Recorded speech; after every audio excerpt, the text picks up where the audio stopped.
லொக்கேஷனில் வந்து பார்த்தா யாருமே வரல. வழக்கம் போல் நம்ம தான் ஃபஸ்ட்டு வந்திருந்தோம். சரி ஃபஸ்ட்டு வழக்கம் போல் ஹேர் ட்ரெஸ் பண்ணிடலாம் அப்படின்னு சொல்லிட்டு, ஹேர் ட்ரெஸ் பண்ணுறதுக்கு தான் வந்து ரெடி ஆகிட்டு இருந்தேன். முன்னாடியெல்லாம் ஹேருக்கு வந்து ஹேர் அட்டாச் வந்து வைப்பேன். பட் இப்போல்லாம் வந்து பார்த்திங்கன்னா ஹேர் அட்டாச் வச்சா ரொம்ப பெயினாக இருக்குது. அதனால ஜவுரியே வந்து எடுத்துகிட்டு வந்துட்டேன்.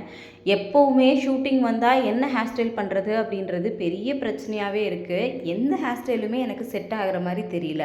ஏன்னா ஒருத்தங்க பார்த்துட்டு நல்லா இருக்குது அப்படின்னு சொன்னால் இன்னொருத்தங்க இல்லை ரொம்ப வயசான மாதிரி இருக்க, சுத்தமாக சூட் ஆகலை, இந்த மாதிரி நிறைய பேர் வந்து சொல்லிக்கிட்டே இருக்காங்க. பட் எனக்குமே எந்த ஹேர் ஸ்டைலுமே சாட்டிஸ்ஃபேக்ஷனாகவே இல்லை. பட் இன்றைக்கி வந்து பார்த்திங்கன்னா ஸ்ட்ரெயிட் பார்ட்டிஷன் எடுத்து 2 சைடும் ட்விஸ்ட் பண்ணி இப்படி தான் வந்து ஹேர் ஸ்டைல் போட்டிருந்தேன். ஃபைனல் லுக் வந்து பார்த்திங்கன்னா இந்த மாதிரி தான் வந்து இருக்கும். ஃப்ளவர் வந்து பார்த்திங்கன்னா நம்மளோட தேவேஷ் பொட்டிக்கில் இருக்கிற ஆர்டிஃபிஷியல் ஃப்ளவர்ஸ் தான் நான் வந்து வச்சுருக்கேன். எனக்கு ரொம்ப கம்ஃபர்டபுளாக இருந்துச்சு. ஏன்னா ஷூட்டிங்கில் அடிக்கடி பூவெல்லாம் காஞ்சு போயிடும்.